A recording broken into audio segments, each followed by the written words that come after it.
Hello, white people. In this day and age, everybody has their face in an electronic device, and it is much easier to manipulate people when they have a virtual reality because, we've seen TV shows and movies, and they seem like real life, but they're not real life, but because people have seen that so much, they've been conditioned to believe that anything that they see, whether it be if it's digital, you see it in video or on your phone or on your TV or whatever, they think that that's real life, so they're easily fooled.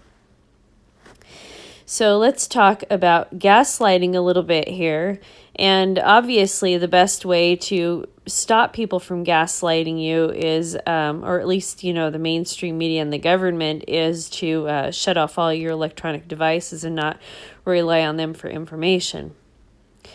The 7 stages of gaslighting in a relationship. How gaslighters emotionally manipulate, traumatize, and exploit victims.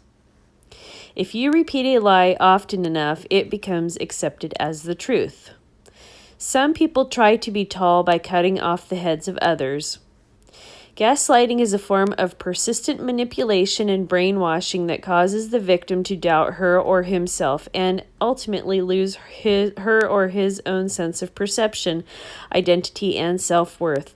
The term is derived from the 1944 film Gaslight, in which a husband tries to convince his wife that she's insane by causing her to question herself and her reality. In its milder forms, gaslighting creates a subtle but inequitable power dynamic in a relationship, with the gaslightee subjected to the gaslighter's unreasonable rather than fact-based scrutiny, judgment, or microaggression. At its worst, pathological gaslighting constitutes a severe form of mind control and psychological abuse. And speaking of psychological abuse, I went and I looked at some people who do make videos on evaluating Q drops and all this, in current news or whatever, and people who are very religious. And it's just absolutely astounding, the people who thought that Trump would stay in office. It's reality. We know that Trump didn't win. Even though it seems like he won and there was a lot of cheating that went on, but, we were told that Biden was certified as our next president, and then everything was challenged, and it said that Joe Biden is going to be our president. So, those of us who live in reality, we accepted that. But anyway, there's people who are just thinking at the last minute that something was going to happen and Trump was going to stay president. And just like these liberals who thought that Trump was going to get taken out of office and Hillary Clinton was going to be put in his place because, she won the popular vote. It's just amazing the things that people think can happen. Continuing, gaslighting can occur in personal relationships, at the workplace, or over an entire society. Multiple studies and writings have focused on the phenomenon of gaslighting and its destructive impact. Here are 7 stages through which a pathological gaslighter dominates a victim. Excerpt from my book, How to Successfully Handle Gaslighters and Stop Psychological Bullying. Depending on the situation, there may be variations in the order and the number of gaslighting stages involved.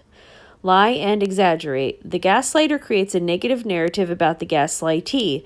There's something wrong and inadequate about you, based on generalized false presumptions and accusations rather than objective, independently verifiable facts, thereby putting the gaslightee on the defensive. My wife is a pathetic loser, and she needs to know the truth. Anonymous husband. The work your department does is a waste of time and resources. How do you even justify your employment? I hate it when you put groceries on the checkout counter that way. I told you before, I hate it. A mother to her daughter at the supermarket. Repetition. Number 2, repetition. Like psychological warfare, the falsehoods are repeated constantly in order to stay on the offensive, control the conversation, and dominate the relationship. There are 4 lights. Whoops. Escalate when challenged. When called on their lies, the gaslighter escalates the dispute by doubling and tripling down on their attacks, refuting substantive evidence with denial, blame, and more false claims, misdirections, sowing doubt and confusion, or pretty much removing people from social media, right? Removing them, unpersoning them from the digital space. Number 4, wear out the victim. By staying on the offensive, the gaslighter eventually wears down their victim, who becomes discouraged, resigned, pessimistic, fearful, debilitated, and self-doubting.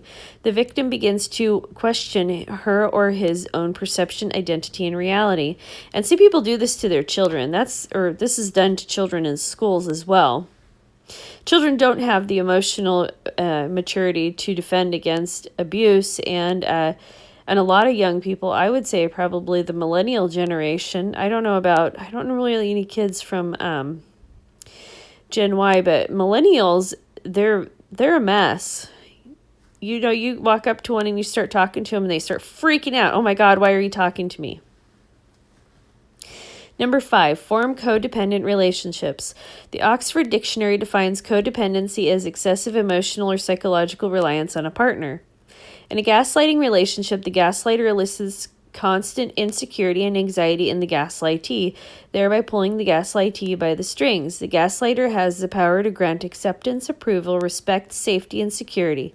Okay, so let's stop here. So basically, when Republicans or people on the right, they're always like, if somebody does something, oh, you're just going to make us look bad.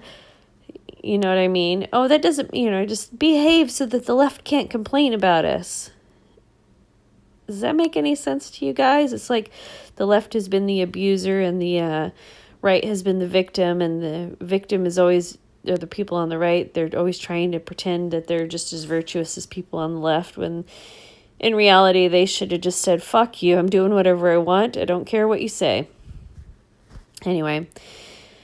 The gaslighter also has the power and often threatens to take them away. A codependent relationship is formed based on fear, vulnerability, and marginalization. 6, give false hope. As a manipulative tactic, the gaslighter will occasionally treat the victim with mildness, moderation, and even superficial kindness or remorse. To give the gaslightee false hope, in these circumstances, the victim might think, maybe he's really not that bad. Maybe things are going to get better, or let's give it a chance. I'll let you guys fill in the blanks for that one. Boy, there's a lot of real life things that we can apply to this, huh?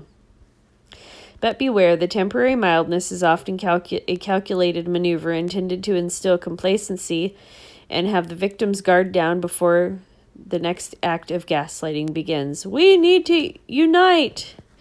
With this tactic, the gaslighter also further reinforces a codependent relationship. Dominate and control. At its extreme, the ultimate objective of a pathological gaslighter is to control, dominate, and take advantage of another individual or a group of, or even an entire society. By maintaining and intensifying an incessant stream of lies and coercions, the gaslighter keeps the gaslightees in a constant state of insecurity, doubt, and fear. The gaslighter can then exploit their victims at will for the augmentation of their power and personal gain. Preston, okay, so that's the end of it. All right, white people, that's it for now. Thank you so much for listening. I look forward to your thoughts below.